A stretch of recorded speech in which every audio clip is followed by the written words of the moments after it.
पहली क्लास का आगाज़ करते हैं, जिसके लिए मैं दावत देती हूँ डॉक्टर नौशीन कौनैन को। वो आए और अपनी क्लास का आगाज़ करें। अल्हम्दुलिल्लाहि वहदा वस्सलातु वस्सलामु अला मन ला नबिय्य बअदा व अला आलिहि व अस्हाबिहि अजमाइन अम्मा बाद फ़इन्ना खैरल हदीसी किताबुल्लाह व खैरल हदी हदी मुहम्मदिन सल्लल्लाहु अलैहि वसल्लम व शर्रल उमूरि मुहदसातुहा व कुल्लु मुहदसतिन बिदअ व कुल्लु बिदअतिन दलालह व कुल्लु दलालतिन फिन्नार। फ़अऊज़ु बिल्लाहि मिनश शैतानिर रजीम। बिस्मिल्लाहिर रहमानिर रहीम।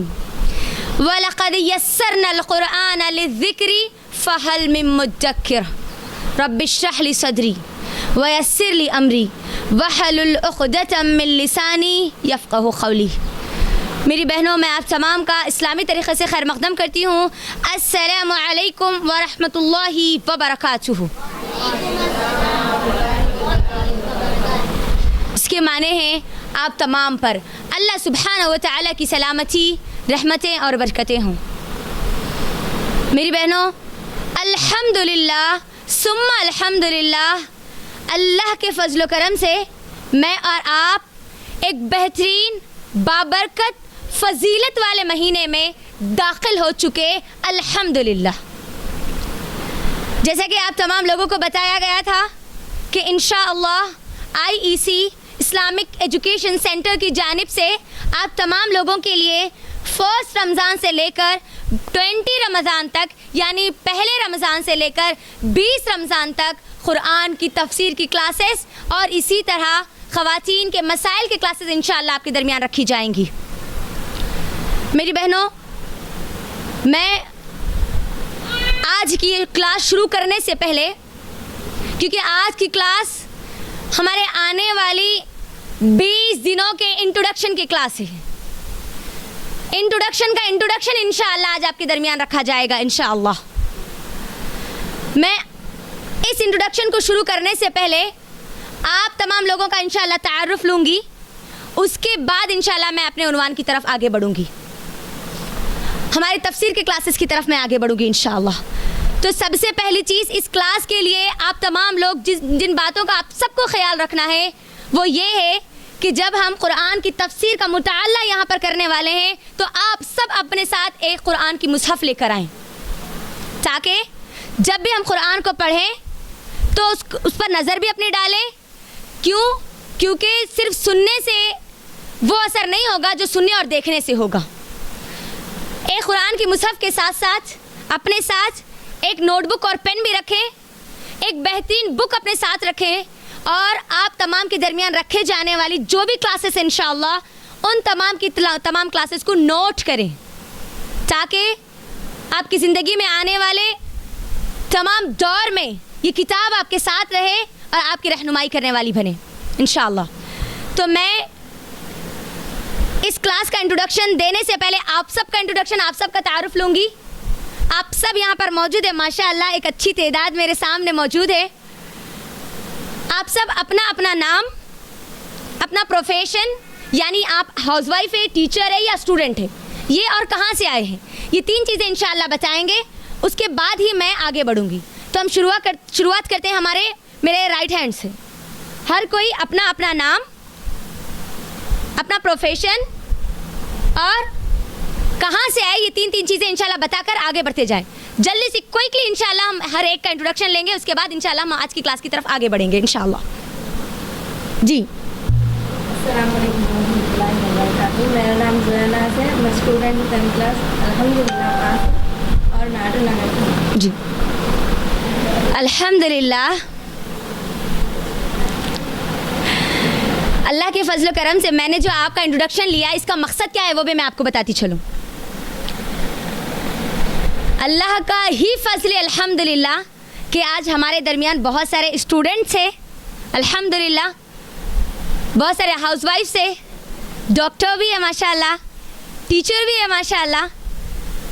मेरी बहनों, आज मैंने आपका जो इंट्रोडक्शन लिया है वो ये जानने के लिए ताकि हर एक को ये पता चले कि आपके आजू बाजू बैठने वाला आपका साथी कौन है, कहाँ से है और उनका नाम क्या है। ये तो एक मुख्तसर सा तारुफ आप सबका था। अब मैं आती हूँ आज की हमारी इस क्लास की तरफ। ये 20 रोज़ा जो वर्कशॉप होने जा रहा है माशाअल्लाह अल्लाह ही के फजलो करम से, मैं आप तमाम के इल्म में ये बात बताती चलूँ कि ये 20 रोज़ा तफसीर की क्लासेस, तफासीर की किताबें, तफसीर इब्न कसीर, तहसीलुल कुरान, अहसनुल बयान जो कुरान की बहुत आसान तफसीर है, इन 3 तफासीर की किताबों से ली गई है।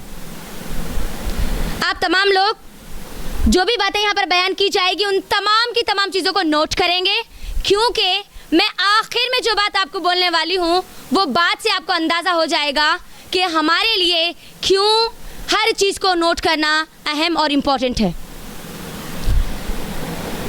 मेरी बहनों, जिस किताब का मैं और आप मुताला करने वाले हैं यानी कुरान मजीद, अगर मुझे और आपको इस कुरान मजीद के बारे में ही पता ना हो, मुझे और आपको अगर इस कुरान को, इस किताब को नाजिल करने वाले के बारे में ही पता ना हो, अगर हमको इस कुरान के ख़जानों के बारे में ही पता ना हो, अगर हमको इस कुरान के हुकूक़ के बारे में ही पता ना हो, अगर हमको इस कुरान में बयान किए गए राज़ों के बारे में ही हमको पता ना हो, अगर हमको हमारी कामयाबी के जो कीस इस किताब में बयान किए गए हैं अगर वो ही हमको पता ना हो, यानी इस कुरान का तारुफ ही हमको पता ना हो, तो फिर ये 20 रोज़ा जो क्लासेस आपके दरमियान रखी गई, अगर हमको पता ना हो जिस किताब का मैं और आप मुताला करने वाले हैं वो क्या है, उसकी फजीलत क्या है, उसकी अज़मत क्या है, उसमें कौन कौन से ख़जाने, कौन कौन से मौजिज़ात अल्लाह सुब्हाना व तआला ने रखे हैं, अगर हमको यही पता ना हो तो फिर ये 20 दिन आना, ज्वाइन होना, अटेंड करना, इन क्लासेस को कोई हमको फ़ायदा नहीं देगा। तो इसके लिए आज की जो इंट्रोडक्शन की जो क्लास रखी गई, इस इंट्रोडक्शन क्लास में हम सब कुरान का मुख्तसर सा तारुफ देखेंगे, जिस किताब का मैं और आप मुताला करने वाले हैं इंशाअल्लाह, जिसकी तफसीर मैं और आप देखने वाले हैं, और इस किताब को नाजिल करने वाले अल्लाह सुब्हानहू व तआला की ज़ात का थोड़ा सा मुख्तसर सा तारुफ देखेंगे इंशाअल्लाह। इस कुरान की जो अज़मतें इंशाअल्लाह उसका थोड़ा सा मुताला करेंगे, इस कुरान के जो हुकूक़ हैं इंशाअल्लाह उसका थोड़ा सा मुताला करेंगे, फिर उसके बाद इंशाअल्लाह हम हमारी क्लास को इस आगे बढ़ाएंगे इंशाअल्लाह। तो मेरी बहनों, मुझे आप सब बताइए कि अल्लाह सुब्हानहू व तआला ने कुरान मजीद में सबसे पहला हुक्म क्या दिया? कुरान का सबसे पहला हुक्म क्या है? आज जी ये क्लास में प्लीज़ ये एक एहतियात ज़रूर करें, मैं अगर कुछ भी पूछूं तो प्लीज़ जवाब देने की कोशिश करें। क्यों? क्योंकि हम यहाँ पर अब इल्म हासिल करने के लिए बैठे हैं। याद रखना, अगर हम इल्म हासिल करने में शर्मा गए तो फिर मैं और आप इल्म हासिल करने वाले नहीं बन सकते। तो कोशिश करना जवाब देने की। ये मत सोचना कि मैं अगर जवाब नहीं दूंगी या मैं गलत जवाब दे दूंगी तो क्या हो रहा, क्या होगा। कुछ जवाब नहीं देने से बेहतर है कि कुछ जवाब दिया जाए, चाहे वो गलत ही क्यों ना हो। ठीक है, इस बात को याद रखें। हम तौलिब इल्म है माशाअल्लाह। अब इस वक्त अल्लाह ने सबसे पहला हुक्म क्या नाजिल किया कुरान में? सूरतुल अलक़ की 5 इब्तिदाई आयतें। इक़रा बिस्मि रब्बिकल्लज़ी ख़लक़ ख़लक़ल इंसान बिल अलक़ इक़रा व रब्बुकल अकरम अल्लज़ी अल्लमा बिल क़लम अल्लमल इंसान मा लम यअलम। अल्लाह सुब्हानहू व तआला जब इक़रा कहता है मेरी बहनों, तो उसका मतलब क्या है? पढ़ो, इल्म हासिल करो, नॉलेज को गेन करो, एजुकेशन हासिल करो। अब आप गौर करो, इसी आयत में, ये जो पहली आयत है जो नाजिल की, इसमें अल्लाह ने 2 बार एक ही बात को दोहराया। 5 आयतें भेजी और उसमें 2 चीज़ को बार बार बोला। इक़रा, इक़रा पढ़ो, किसके नाम से? रब्बिकल्लज़ी ख़लक़, अपने रब के नाम से। यानी इस दुनिया में अब जितना एजुकेशन है, जितना नॉलेज है, वो सब किसने भेजा? किसने दिया? मुझे और आपको जहाँ ये दुनिया का इल्म हासिल करना है वहीं पर उस रब का भी इल्म हासिल करना है जो उसने इस कुरान में बयान किया है। बात आई समझ में? और अब यहाँ पर पढ़ो अगर बोला गया तो क्या सिर्फ स्टूडेंट्स को बोला गया? अल्लाह ने क्या यहाँ पर इंडिकेट किया कि सिर्फ बच्चे पढ़े, शादीशुदा या गैर शादीशुदा पढ़े? आंसर आना मुझे। हर इंसान को, चाहे वो मुस्लिम हो गैर मुस्लिम हो, कोई भी हो, पढ़ो। अल्लाह का सबसे पहला हुक्म है इल्म हासिल करो। अब वहीं पर देखो नबी सल्लल्लाहु अलैहि वसल्लम की वो मशहूर हदीस, हम सब जानते हैं उस हदीस को, तलबुल इल्मी फरीदतुन अला कुल्ली मुस्लिम। जानते हैं ना हम, हर एक पर, हर मुसलमान पर इल्म हासिल करना क्या है? फर्ज है, वाजिब नहीं है, सुन्नत नहीं है, क्या है? फर्ज है। अल्लाहु अकबर। मुसलमान पर, हर मर्द और औरत। अब वो औरत की उम्र यहाँ पर नहीं बतलाया गया, गौर से समझने की कोशिश करना।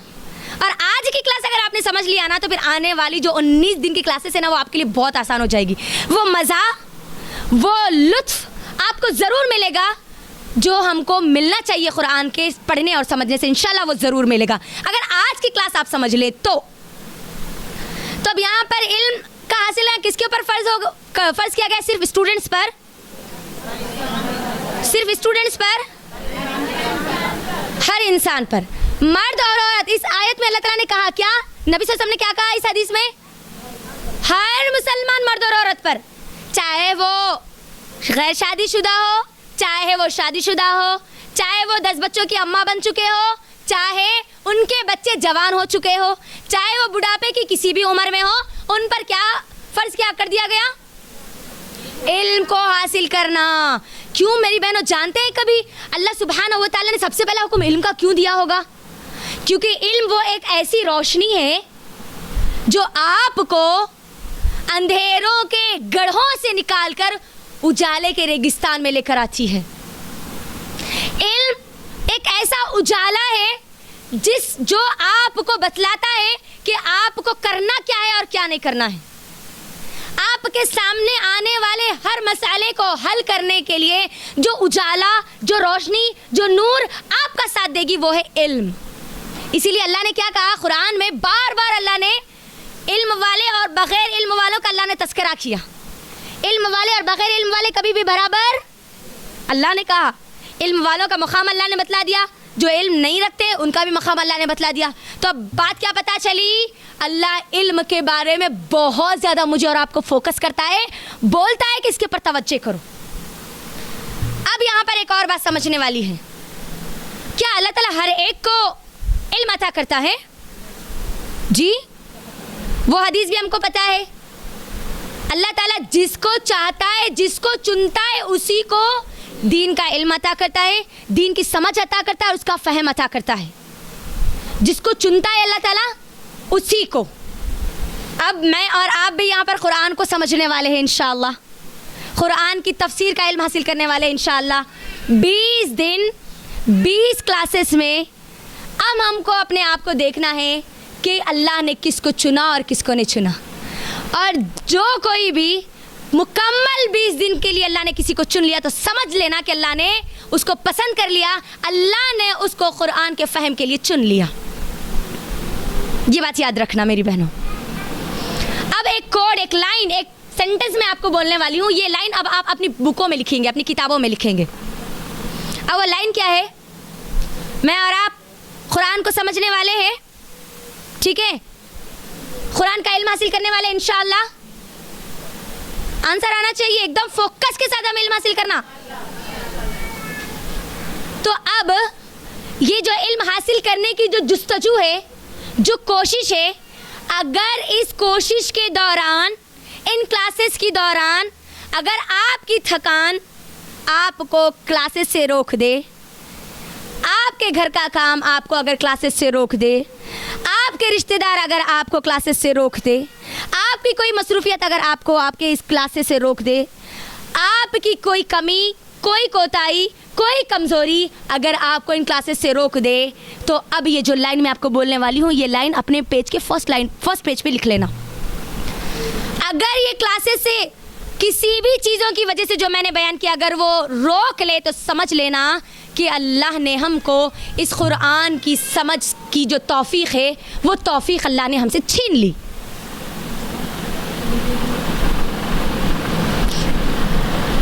क्यों? क्योंकि ये कुरान का इल्म, ये कुरान से वाबस्तगी अल्लाह हर किसी को अता नहीं करता। कोई भी दिन अगर ये ख्याल डाले, वो शैतान जो कि अभी बन चुका है, जो दिल का जो शैतान है, अब हम खुद जो शैतान बन जाते हैं, अगर हम अपने आप को कभी इन क्लासेस से, कुरान की तफसीर के क्लासेस से अगर रोक ले तो समझ लेना कि अल्लाह ने हमसे इस कुरान की को समझने की तौफीक अल्लाह ने हमसे छीन लिया। ये बात याद रखना, क्योंकि ये अल्लाह का सबसे महबूब इल्म है, बहुत अजीम इल्म है, सबसे ज़्यादा अजीम इल्म है। और अल्लाह ताला ऐसे वैसे लोगों को इस कुरान का इल्म अता इसकी समझ अता, इससे वाबस्तगी नहीं करते। अब याद रखें मेरी बहनों, अब शुरू होती है, ये तो तमहीद थी जो मैं आपके दरमियान रख रही थी। मुझे बताएं मैं और आप किस महीने में हैं? अल्लाह अकबर, पहला दिन है, थोड़ा तो ज़ोर से बोलो। रमज़ानुल मुबारक का महीना। कुरान किस महीने में नाजिल हुई? शहरु रमज़ान अल्लज़ी उन्ज़िला फ़ीहिल कुरान। अच्छा, क्यों नाजिल हुई?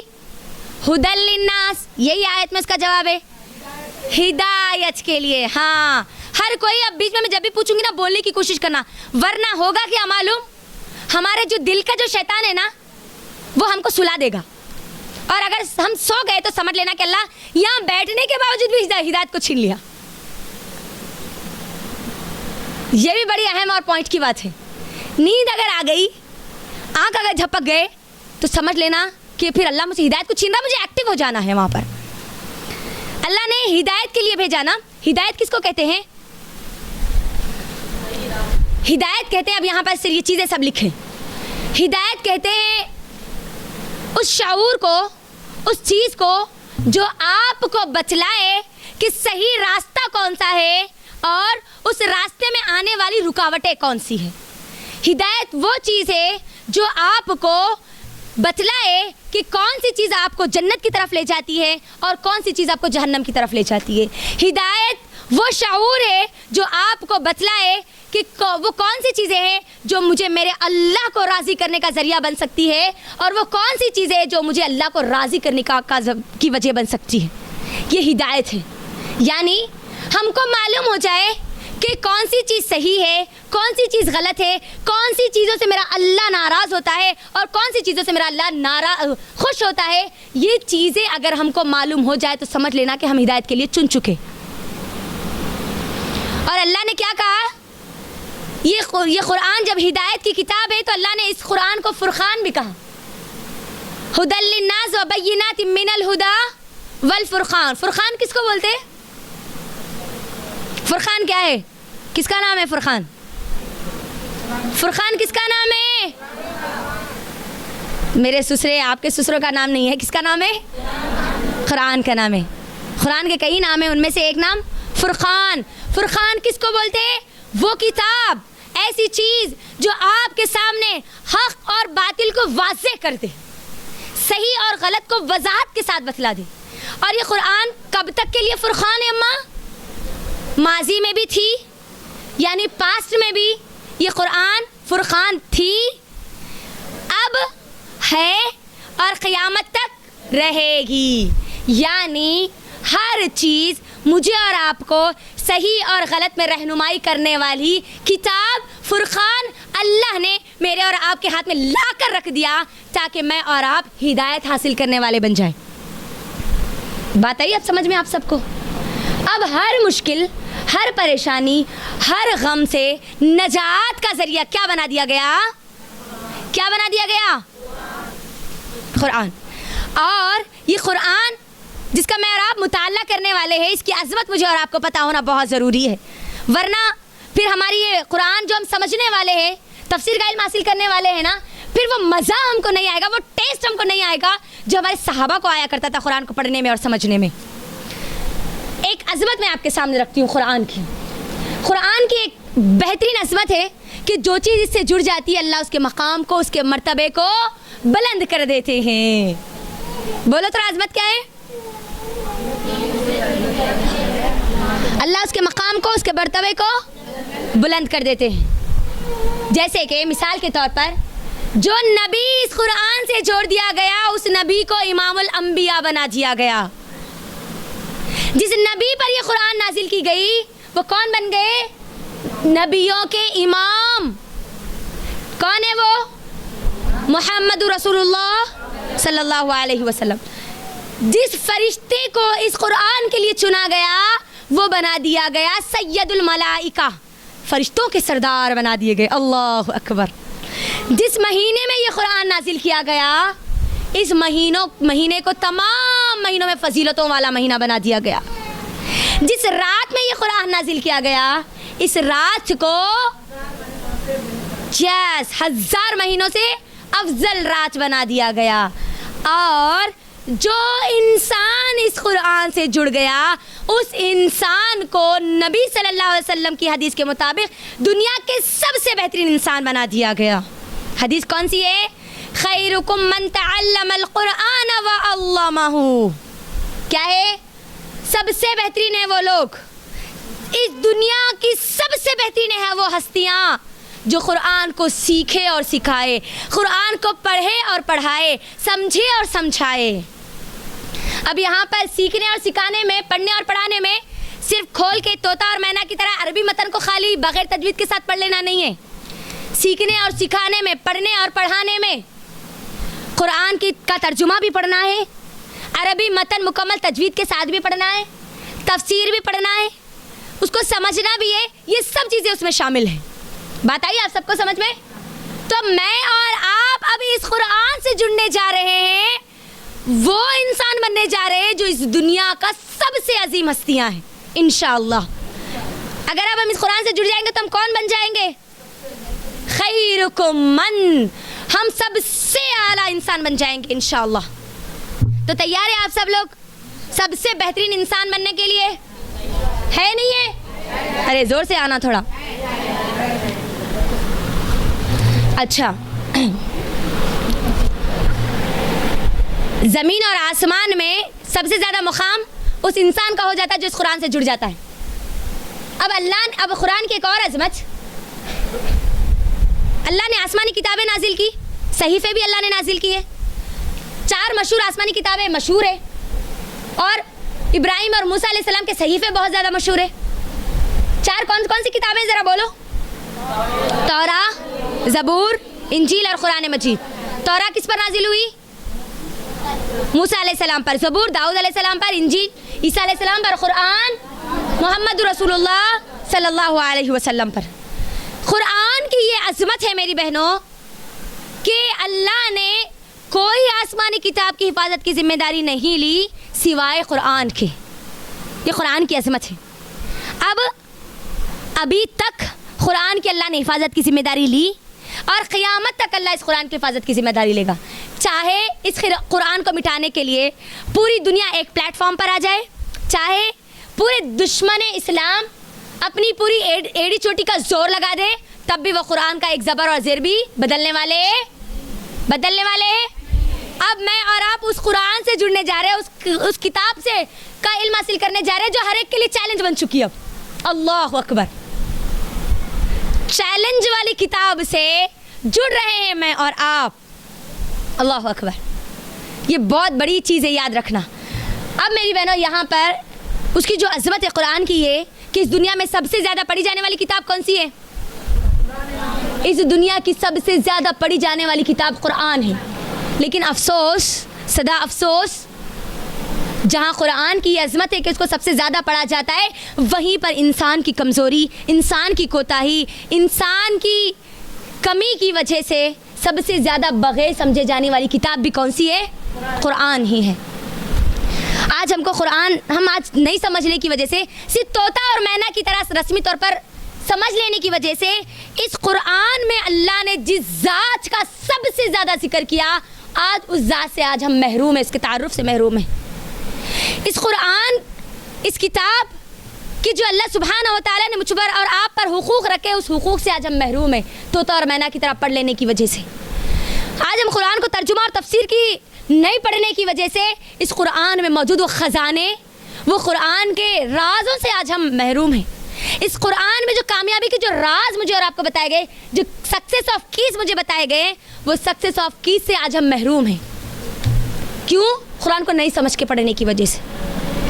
अब मैं और आप इंशाअल्लाह कुरान को समझ कर पढ़ेंगे। तफसीर इसीलिए तो रखी गई ताकि मैं और आप कुरान को समझे, उस पर गौर व फिक्र करें, उस पर तदब्बुर करें। मेरी बहनों, इस कुरान में सबसे ज़्यादा किस ज़ात के बारे में तारुफ दिया गया जानती है? ये कुरान को भेजने का मकसद क्या था? अल्लाह रब्बुल आलमीन का तारुफ हर एक को बतलाना। इस दुनिया में रहने वाले हर इंसान को अल्लाह का तारुफ बतलाना था इस कुरान का मकसद। क्यों? क्योंकि इंसानियत अल्लाह को भूल चुकी थी, अल्लाह के साथ किसी और को शरीक कर चुकी थी।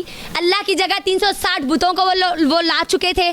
तो 360 बुतों को हटाकर एक अल्लाह सुब्हानहू व तआला, अकेले अल्लाह सुब्हानहू व तआला की इबादत बतलाने के लिए कुरान भेजा गया।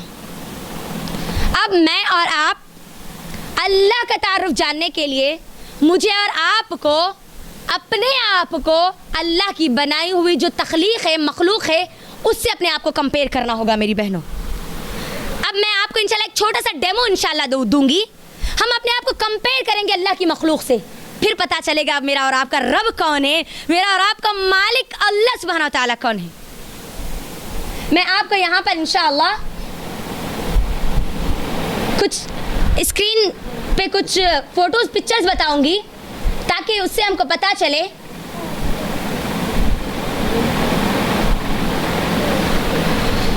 मैं थोड़ा सा इसको सेट कर लूंगी।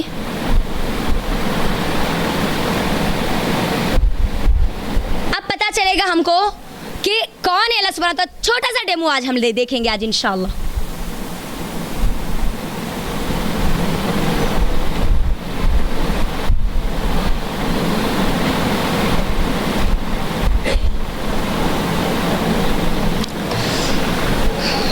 यहाँ पर अब आप सब देखें ज़रा, जिन लोगों को नहीं दिख रहा है वो लोग भी ज़रा देखने की कोशिश करें, क्योंकि यहाँ पर किताबें आ चुकी है। दिख रहा है अब आप सबको? नज़र आ रहा है? अब मुझे और आपको अल्लाह सुब्हानहू व तआला का तारुफ जानने के लिए छोटा सा जो डेमो मुझे और आपको देखना है वो ये है। ये अल्लाह की एक छोटी सी मखलूक है ना, फ़ोन। यहाँ पर 2 फ़ोन है।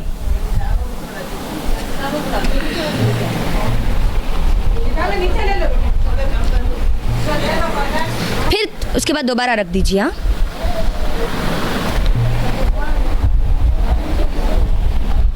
आ रहा है? आप सबको दिख रहा है, नजर आ रहा है? हमको अपने आप को कंपेयर करना है अल्लाह सुब्हानहू व तआला की तमाम मखलूक़ात से, तभी हमको पता चलेगा कि मैं और आप कौन है और मेरा और आपका रब अल्लाह कौन है। या 2 फ़ोन है, मिसाल के तौर पर यहाँ पर एक नोकिया है और एक सैमसंग का फ़ोन है। नोकिया के फ़ोन को कर दीजिए आईफोन। आईफोन और सैमसंग के मुकाबिल में मुझे बताइए बेहतर कौन है? आईफोन।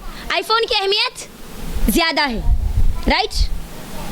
अब इस आईफोन को कंपेयर करिए इस पहाड़ से।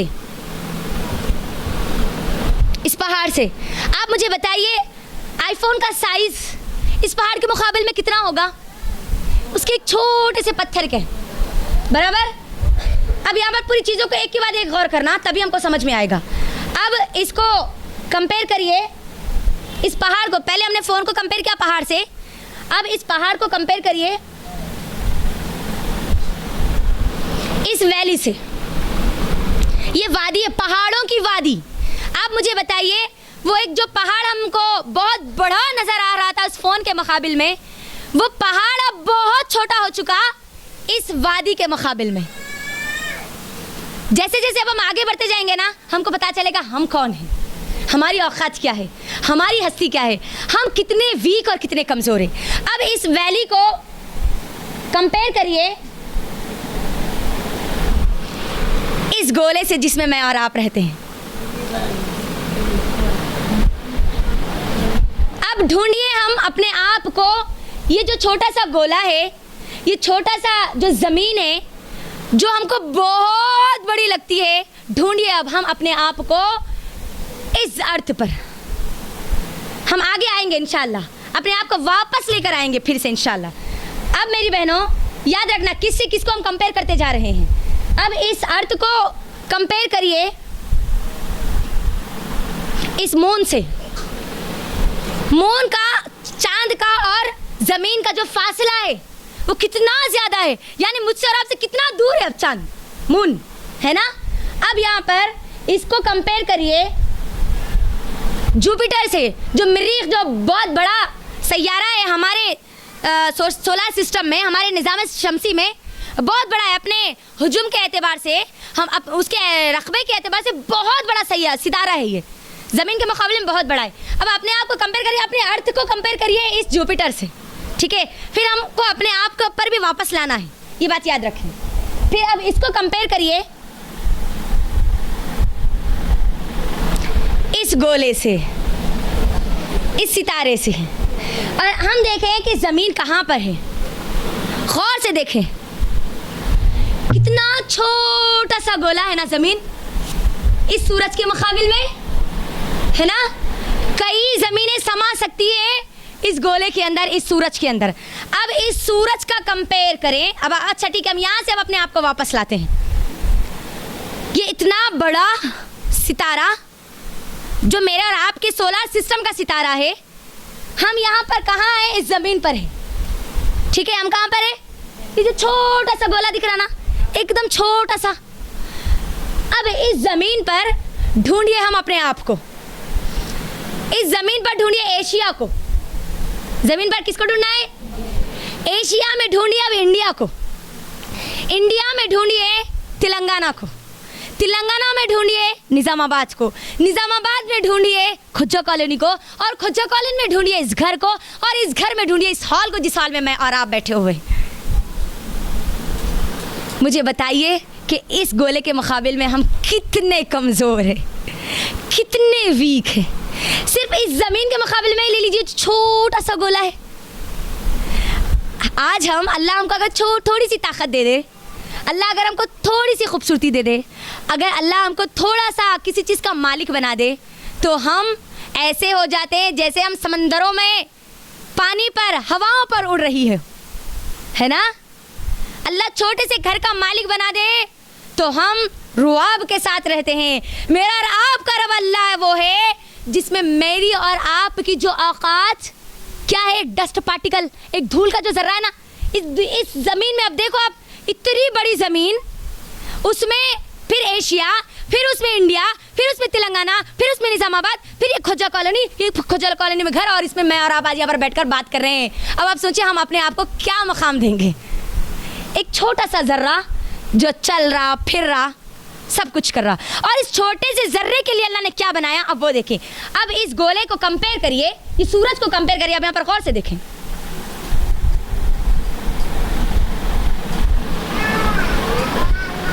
इस सितारे को, ये जो सितारा है एर्काटस, ये वो सितारा है जिसमें 16,000 हमारे सूरज मिलकर ये एक सितारा बनता है।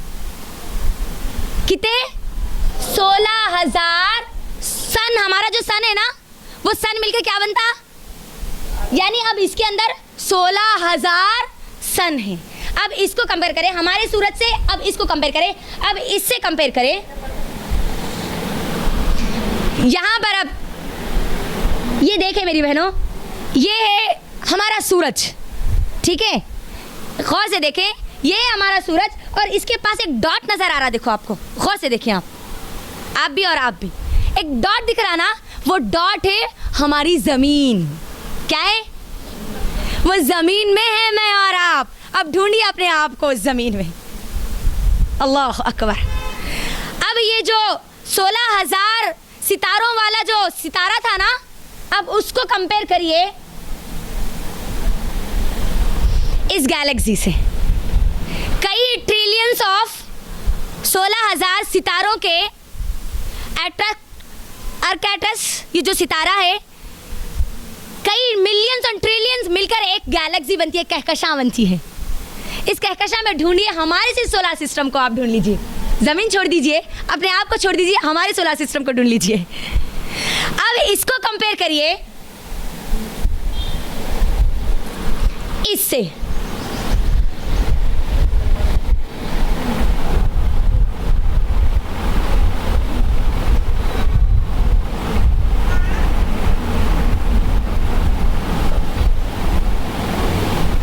इससे कंपेयर करें।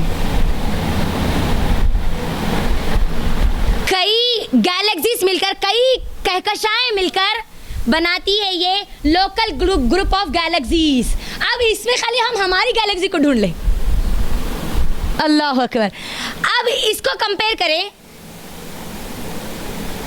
इसको कंपेयर करें इससे। कई trillions of local group of galaxies मिलकर बनती है विर्गो सुपर क्लस्टर। अब इसमें सिर्फ हम हमारी गैलेक्सी को ढूंढ लें।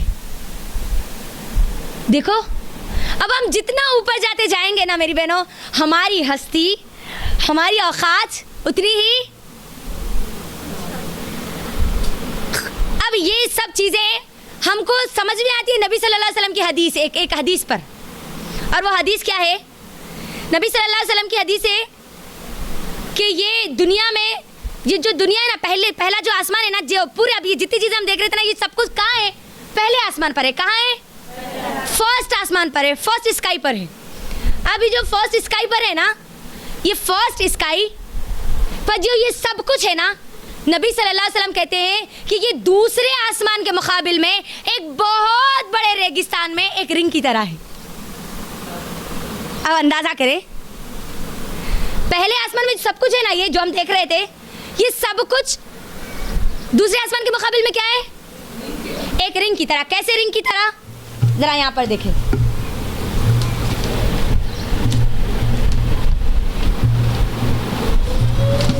ये एक रेगिस्तान है, ठीक है, बहुत बड़ा रेगिस्तान, उसमें एक छोटी सी अंगूठी। क्या है? नबी सल्लल्लाहु अलैहि वसल्लम क्या बोले? ये पूरा जो पहला आसमान जो मैं आप देख रहे थे ना, छोटी सी जो रिसर्च जो आज की इंसानों ने की है, वो सब कुछ पहले आसमान दूसरे आसमान के मुकाबिल में क्या है? एक छोटा सा रिंग। अब दूसरा आसमान जो बहुत बड़ा, इतना बड़ा रेगिस्तान है, वो रेगिस्तान तीसरे आसमान के मुकाबिल में एक छोटा सा रिंग है। वो तीसरा आसमान चौथे आसमान के मुकाबिल में एक बहुत बड़े डिजर्ट में, बहुत बड़े रेगिस्तान में एक रिंग की तरह है। वो चौथा आसमान पांचवें आसमान के मुकाबिल में फिर रिंग की तरह है। वो पांचवा आसमान फिर छठवें आसमान के मुकाबिल में वो रिंग की तरह है। फिर वो छठवां आसमान सातवें आसमान के मुकाबिल में वो रिंग की तरह है। फिर वो सातवें आसमान पर जो अल्लाह का अर्श है, वो अर्श पर जो कुर्सी है, अल्लाह के पैर रखने की जगह है, वो एक बड़े रेगिस्तान में एक कुर्सी, एक रिंग की तरह है। अल्लाह अकबर। अब अंदाजा करें, वहाँ अर्श पर मेरा और आपका रब अल्लाह है। अल्लाह अकबर। कौन है मेरा और आपका रब? अल्लाह। किसकी मैं और आप किताब का मुताला करने वाले हैं? अब जिसका तारुफ हम आप देख रहे थे। अब आप अल्लाह देखो, अल्लाह ताला ने इतना सब कुछ बनाया ना, हम आप अपने आप को गौर करें, हम अपने आप को ढूंढना मुश्किल है ना। जो अभी हम इतना जो छोटा सा जो डेमो आपके सामने पेश किया गया उसमें, हाँ मुश्किल है ना कि आसान है? सब बोलना मुश्किल है ना। अब मेरी बहनों ज़रा यहाँ पर अब ये समझने की कोशिश करना, ये पूरी दुनिया अल्लाह ने किसके लिए बनाई? ये डस्ट पार्टिकल के लिए अल्लाह ने बनाई। ये जो धूल का छोटा सा जर्रा है ना, मैं और आप, उसके लिए अल्लाह ने ये पूरी दुनिया बनाई। मेरा और आपका रब अल्लाह वो है जो पूरी की पूरी दुनिया की बादशाहत रखने वाला है। अल्लाह अकबर। पूरी की पूरी बादशाहत। अब अंदाजा करें मेरा और आपका रब अल्लाह कौन है? अल्लाह अकबर।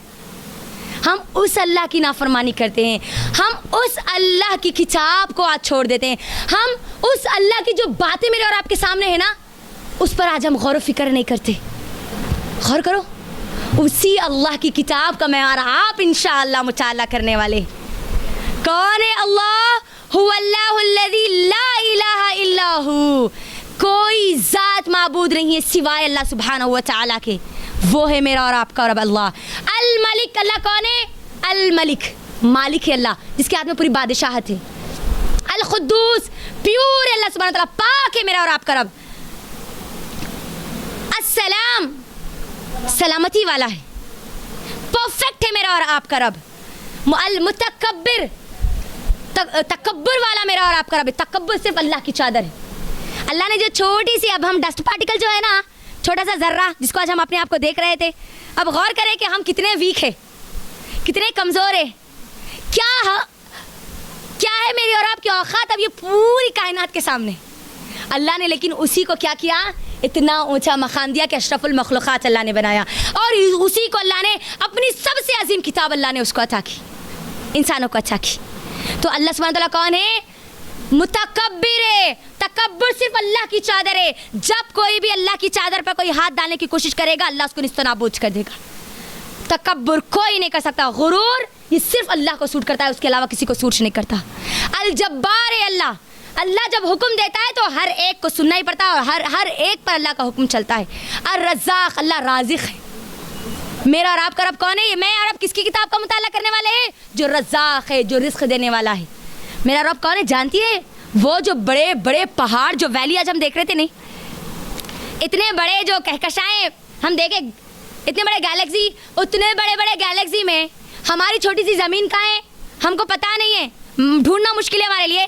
उसमें बड़े बड़े जो पहाड़, वो तो फिर मुश्किल ही नहीं, नामुमकिन है।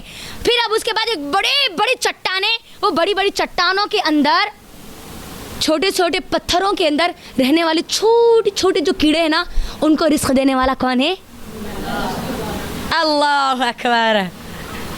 तो क्या अल्लाह इस ज़मीन पर चलने फिरने वाले इंसानों को रिस्क नहीं देगा?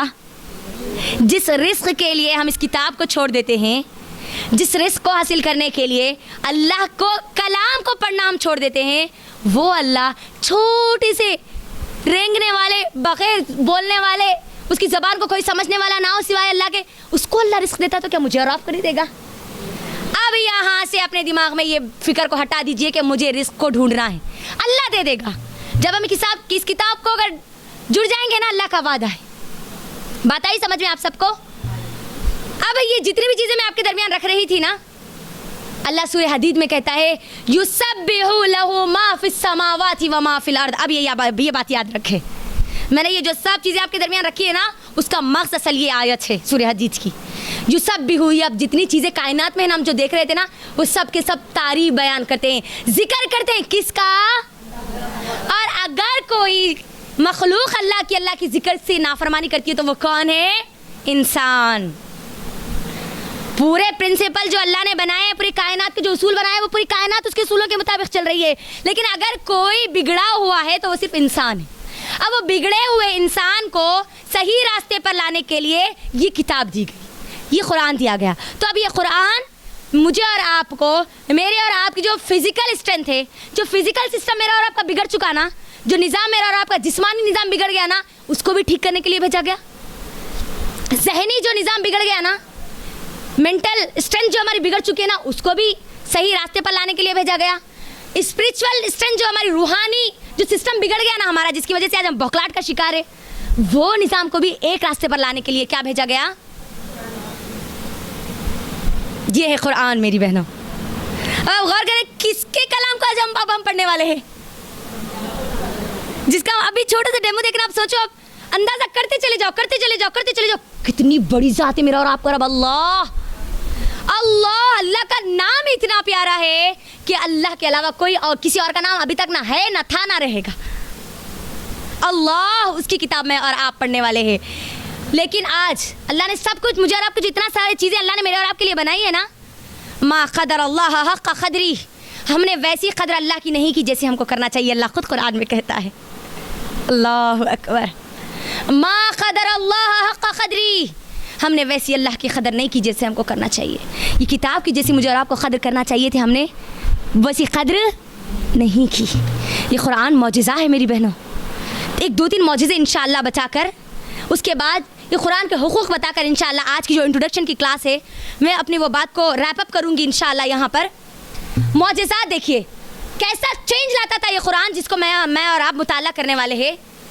एक छोटा सा मौजिज़ा, 1442 साल हो गए कुरान आकर, लेकिन 1442 साल होने के बावजूद भी ये कुरान के मौजिज़ात ना ख़त्म हुए ना होंगे। हर दिन इसके अंदर एक नया मौजिज़ा आपको मिलेगा। हर बार आप जब भी कुरान का मुताला करेंगे ना, आपको एक नई सोच, एक नया जहन, एक नया सबक आपको मिलेगा। ये कुरान का मौजिज़ा है मेरी बहनों, कुरान का मौजिज़ा। कुरान चैलेंज है ना हर एक के लिए, पूरी दुनिया के लिए चैलेंज है। अल्लाह ताला एक आसान सी सूरह बकरा उठा लीजिए, सूरह बकरा सूरह नंबर 2 की आयत नंबर 23 और 24। अल्लाह ने क्या कहा, तुम ये किताब तो छोड़ दो, इसके जैसा सूरत तो छोड़ दो, इसकी जैसी खाली एक आयत बना के लाओ। इन कुंतुम फी रैबिम मिम्मा नज़्ज़लना फ़अतू बिसूरतिम, एक इसके जैसे मिसाल खाली ले लेके आओ। इसके जैसा तो लाने की दूर बात है, ये तो लाने की दूर है, खाली इसकी जैसी मिसाल लाओ, ये मिसाल भी नहीं ला सकते। वो किताब में और आप मुताला करने वाले हैं। ये कुरान का मौजिज़ा मेरी बहनों। उतबा बिन रबिया, ये कौन है मालूम? उतबा बिन रबिया मुशरिकीन मक्का में सरदार था, एक बड़े बड़े सरदार थे ना, उसमें से एक कौन था? ये सरदार था। कौन? बोलिए ज़रा, नाम बोलिए मुझे। उतबा बिन रबिया। जब नबी सल्लल्लाहु अलैहि वसल्लम की दावत फैल रही थी, मुशरिकीन जो मक्का के जो लोग थे वो ये बात समझ चुके थे कि अब ये मोहम्मद सल्लल्लाहु अलैहि वसल्लम नहीं रुकने वाले, अब ये मोहम्मद बिन अब्दुल्ला नहीं रुकने वाला, अब इसको रोकने के लिए हमें कुछ करना पड़ेगा। तो मुशरिकीन मक्का ने क्या किया, उतबा बिन रबिया को भेजा नबी सल्लल्लाहु अलैहि वसल्लम के पास और भेज कर कहा कि जाओ, जाकर मोहम्मद सल्लल्लाहु अलैहि वसल्लम को कहो कि वो जो चाहता है वो ले ले, लेकिन वो जो ये दावत का काम कर रहा है इसको छोड़ दे, ये जो कुरान जो काम कर रहा है ना वो उसको छोड़ दे। उतबा बिन रबिया गए किसके पास? नबी सल्लल्लाहु अलैहि वसल्लम के पास। नबी सल्लल्लाहु अलैहि वसल्लम को कहा कि देखो, हम अगर आपको दौलत चाहिए तो हम आपको पूरी की पूरी दौलत आपके हाथ में दे देंगे। अगर कोई खूबसूरत औरत चाहिए तो मक्के की सबसे खूबसूरत औरत आपके हवाले कर देंगे। अगर आपको सरदारी चाहिए तो हम आपको मक्के का सरदार बना देंगे, लेकिन आप क्या करो, इस कुरान की दावत को छोड़ दो, इस कुरान को छोड़ दो।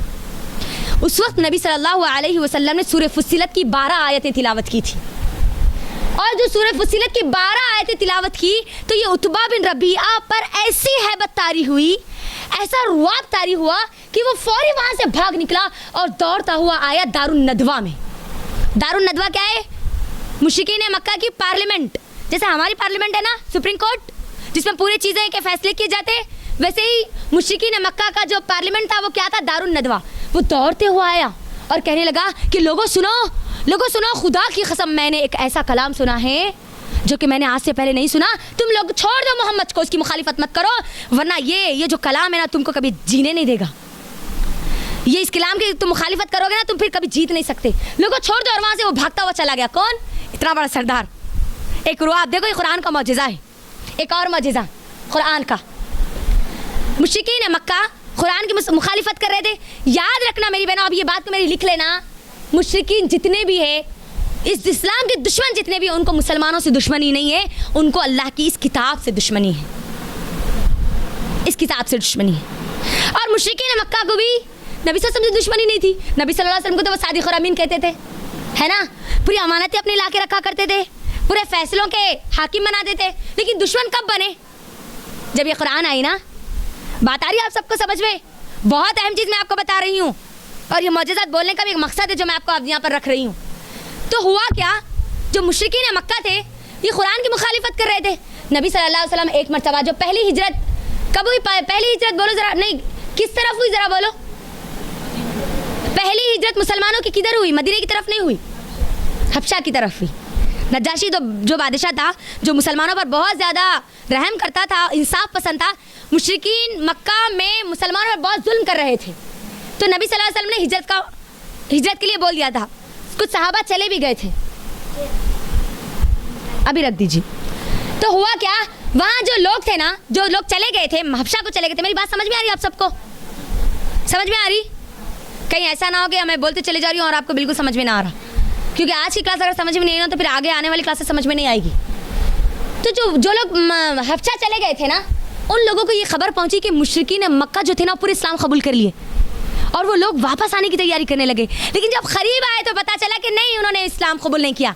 अब जो अफवाह फैली थी ना, अफवाह क्या थी मालूम? वो कुरान का एक बहुत बड़ा मौजिज़ा था, बहुत बड़ा मौजिज़ा। हुआ क्या, नबी सल्लल्लाहु अलैहि वसल्लम काबे के सहन में ठहर कर कुरान की तिलावत कर रहे थे। क्या कर रहे थे? जिस कुरान का मेहराब मुताला करने वाले हैं ना, इसी कुरान की तिलावत कर रहे थे नबी सल्लल्लाहु अलैहि वसल्लम। अब जैसे जैसे लोगों ने कुरान की तिलावत सुनी, लोग वहाँ पर जमा होते चले गए, यहाँ तक कि मक्के का हर फर्द वहाँ पर जमा हो गया। मक्के में रहने वाला हर इंसान जमा हो गया। और उस वक्त नबी सल्लल्लाहु अलैहि वसल्लम सूरह नजम की आयतें तिलावत कर रहे थे। कौन से सूरा बोलो? सूरह नजम पढ़ रहे थे। और सूरह नजम जब पढ़ रहे थे तो उनके ऊपर ऐसा रुआब तारी हो चुका था, वहाँ पर जितने लोग थे उन सब पर ऐसा रुआब तारी हो गया था, वो गया ऐसे सहम का ठहर गए थे जैसे कोई वो स्टैच्यू है। कौन? मुशरिकीन मक्का, मुखालिफत करने वाले लोग। जैसे ही सूरह नजम में सजदे की आयत आई, पूरे के पूरे मुशरिकीन मक्का सजदे में गिर गए। गौर करो, अब ये कुरान का मौजूदा है। तभी ये अफवाह फैली कि पूरे मुशरिकीन मक्का इस्लाम कबूल कर चुके। वो लोग जो नहीं चाहते थे कुरान को पढ़ना, लेकिन ये कुरान वो है, इसका वो मौजूदा है, जब कोई सुनता है ना तो उसके ऊपर ऐसी हैबत, ऐसा रुआब तारी हो जाता है। मुशरिकीन पर जो तारी हुआ कि वो ना चाहते हुए अल्लाह के सामने सजदे में गिर गए। तो मेरी बहनों, मैंने और आपने भी कुरान पढ़ा है, क्या ये रुआब, क्या ये दबदबा मेरे और आपके ऊपर भी कभी तारी हुआ? हबशा का जो बादशाह था, कौन? उसका नाम क्या था बोलो? नज्जाशी। नज्जाशी जो बादशाह था, जब ये हमारे मुसलमान जब हिजरत करके गए थे ना, तो ये मुशरिकीन मक्का जो थे ना, इनके सरदारों को भेजा था, कुछ लोग भेजे थे ताकि वो जो मुसलमान वहाँ पर गए ना उनको पकड़ के वापस ला ले। जब ये लोग जो मुशरिकीन मक्का के जो लोग गए ना वहाँ पर मुसलमानों को पकड़ कर लाने के लिए, वहाँ पर यासिर रज़ी अल्लाह तआला अन्हु ने उस नज्जाशी बादशाह के सामने सूरह मरियम की तिलावत की थी, सूरह मरियम की तिलावत की थी।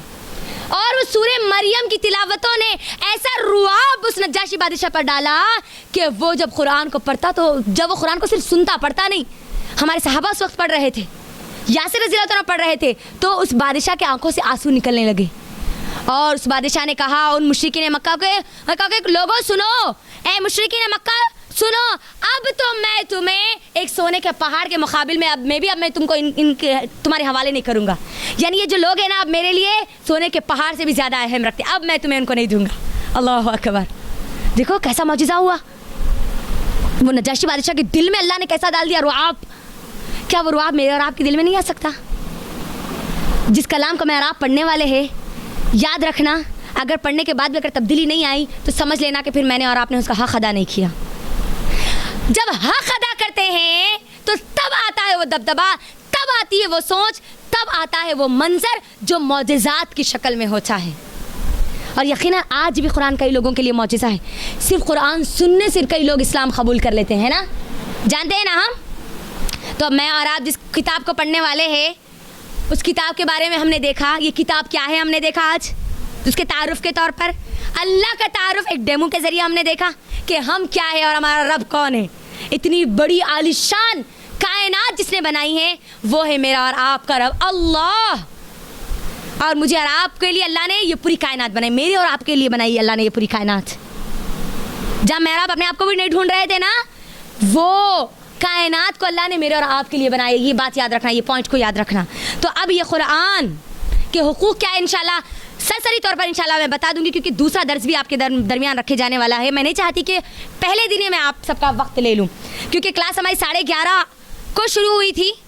तो इंशाल्लाह हमारा पहला हर क्लास के लिए कम से कम 1 घंटा लिया जाएगा, कम अज़ कम, ताकि जो असल जो मकसद है हमारा वो मकसद पूरा हो जाए। तब कुरान जो जिससे मैं और आप जुड़ने वाले हैं ना, उसके कुछ हुकूक़ है मुझे और आपको अदा करने हैं, और वह हक़ अदा नहीं करेंगे ना तो फिर मैं और मेरे और आपकी जो 20 दिन के क्लासेस हैं ना वो फ़ायदा नहीं देंगे। पहला हक़ कुरान का, उस पर ईमान लाना। क्या है पहला हक़? सब बोलिए, ईमान लाना। हर चीज़ पर, हर बात पर ईमान लाना। जो भी वाक़या बयान किया गया ना, चाहे वो जन्नत के बारे में हो, चाहे वो जहन्नम के बारे में हो, चाहे वो मुश्रिकीन के बारे में, चाहे वो मुनाफिकों के बारे में, चाहे वो मुसलमानों के बारे में हो, किसी भी इंसान के बारे में मुझे और आपको ईमान लाना है। ये पहला हक़ है कुरान का। दूसरा हक़ है इसको पढ़ना। क्या करना? सब बोलो ज़रा। नींद तो नहीं आ रही ना किसी को भी? पहली क्लास में सो गए तो फिर आखिरी क्लास में दिखेंगे नहीं, कोई भी नहीं आ रही ना? पक्का नहीं आ रही?